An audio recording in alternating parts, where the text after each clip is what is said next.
कहां है वो क्रीम जिसके लेयर माननीय मिलॉर्ड लोग बना रहे हैं? ओबीसी में भी जो क्रीमी लेयर आई वो भी एक फ्रॉड था। असल में कोई क्रीम जैसी चीज है नहीं। क्रीम जैसी चीज है तो जाति जनगणना करके जरा बताया जाए कि कितने लोग वास्तविक में क्रीमी लेयर, थोड़े से राजे महाराजे होंगे, थोड़े ताकतवर लोग होंगे, उनको चिन्हित कर लो। 8 लाख में ईडब्ल्यूएस से गरीब हो गए और 8 लाख में ओबीसी में अमीर हो गए। What is the logic behind this? ये कम से कम देश चलाने में आंकड़े, तर्क, तथ्य होते हैं। तो हमारे मन में कह रहा है कि नहीं, गरीब का बेटा को आरक्षण नहीं मिल रहा है। कुछ लोग पीढ़ी दर पीढ़ी, एक पीढ़ी आरक्षण मिल जाए, दूसरा को नहीं मिला। कितने ऐसे लोग हैं जो, अच्छा, एक पीढ़ी को जिसको आरक्षण नहीं मिला उसकी जाति को बांट रहे हो आप। अच्छा, उत्तर प्रदेश में जाटव, पासी, धोबी 3-4 बिरादरियां हैं। ओबीसी में यादव, कुर्मी, कोयरी, अहिर, इस तरह की 3 बिरादरियां हैं। कहां से आंकड़े हैं, कितना बांटेंगे? और जो बाकी बचेंगे उसका रोस्टर में पद कौन सा आएगा?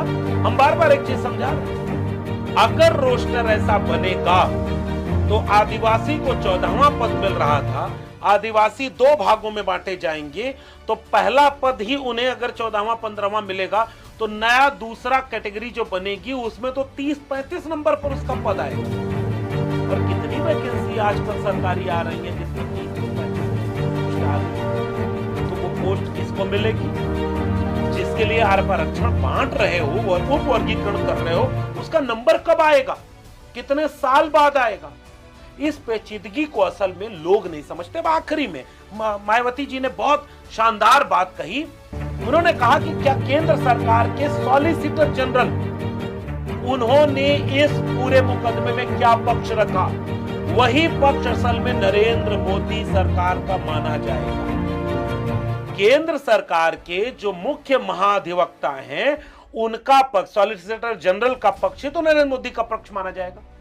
और वो पक्ष में है कि उप वर्गीकरण और क्रीमी लेयर होना चाहिए। तो सरकार पर सीधी उंगली उठती है और सरकार इस बात को जवाबदेह होगी कि आप अगर बांटेंगे तो उसकी अस्तित्व, शेड्यूल कास्ट और शेड्यूल ट्राइब के वजूद और अस्तित्व पर हमला है ये। और नरेंद्र मोदी सरकार को मायावती जी ने ये इशारे में कहा कि सत्र चल रहा है, अध्यादेश ले आओ, रोको। राज्य अगर कल को बनाने लगे उप वर्गीकरण और क्रीमी लेयर तो फिर इस देश में मुश्किल हो जाएगी। और अगर मायावती जी ने प्रेस कॉन्फ्रेंस करके इसकी घोषणा की तो बाकी लोगों को भी समझ में आ रहा होगा, खासकर बीजेपी को। चिराग पासवान जो एनडीए के सहयोगी हैं, वो चिराग पासवान जिनके पिता रामविलास पासवान भी आखिरी वक्त तक कहने लगे थे कि आजकल सवर्ण लोग भी जो है खेत में हल चला रहे हैं, ईडब्ल्यूएस आरक्षण भी कहते हैं, अमीरों को आरक्षण नहीं मिलना चाहिए। आज चिराग पासवान उसका विरोध कर रहे हैं क्योंकि पता, अगर क्रीमी लेयर लागू हुआ तो चिराग पासवान जी अपनी सीट पर लड़ नहीं पाएंगे। खेल समझिए, बीजेपी के जितने भी सांसद एससी और एसटी हैं वो अपने अपने सीटों पर चुनाव नहीं लड़ पाएंगे, क्रीमी लेयर में आएंगे अगले बार चुनाव में। खत्म, फिनिश, टाटा। इसलिए आप देखेंगे बहुत सारे लोग इसका विरोध कर, ओम प्रकाश राजभर जैसे कुछ लोग वर्गीकरण का समर्थन करते हैं और उन्होंने किया है, लेकिन वर्गीकरण के लिए भी तो आंकड़े चाहिए होंगे ना। बिना जातिवार जनगणना के वर्गीकरण होगा कैसे?